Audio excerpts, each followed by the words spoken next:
ஆக்சுவலா இன்னைக்கு இந்த பிளான் வந்து, இந்த பலாக்காய் பிரியாணி பண்ணலான்னு தான் பிளான் இருந்துச்சு. எங்க டாடி என்னன்ட்டாரு, டின்னருக்கு வேணாம் இது. நாளைக்கு மதியானத்துக்கு செஞ்சுக்கோ பலாக்காய் பிரியாணி. இப்போ சாம்பார், சாதம் செய்யின்ட்டு பிளான் மாத்தி விட்டாரு. அதுக்கு வெங்காயம் கட் பண்ணது வந்து ஆல்ரெடி அத்தை வந்து இப்போ பக்கோடா போடுறோம் இப்போ நம்ம. இப்போ பக்கோடா வீட்டில்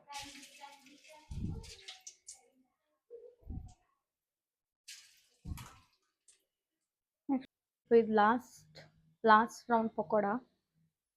ஸோ காலி இது பக்கோடா ஃப்ரை. இப்போ இதே எண்ணெயில் சுரக்காய் கொழும்பு தாளிச்சிட்டு சாம்பார். இப்போ கொழும்பு தாளிச்சுன்னுக்கிறேன் நான். கொழும்பு தாளிச்சிட்டு நெக்ஸ்ட்டு வாழைக்காய் ஃப்ரை பண்ணணும்.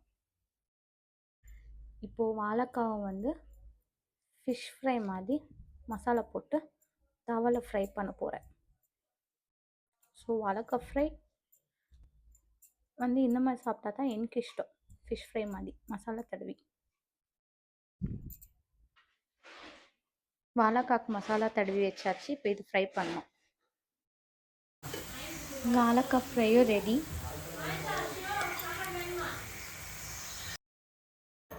இந்த வீடியோ இஷ்டம் இருந்தால் ஒரு லைக் பண்ணி கமெண்ட் பண்ணுங்கள். மறக்காமல் சப்ஸ்கிரைப் பண்ணுங்கள். தேங்க்யூ.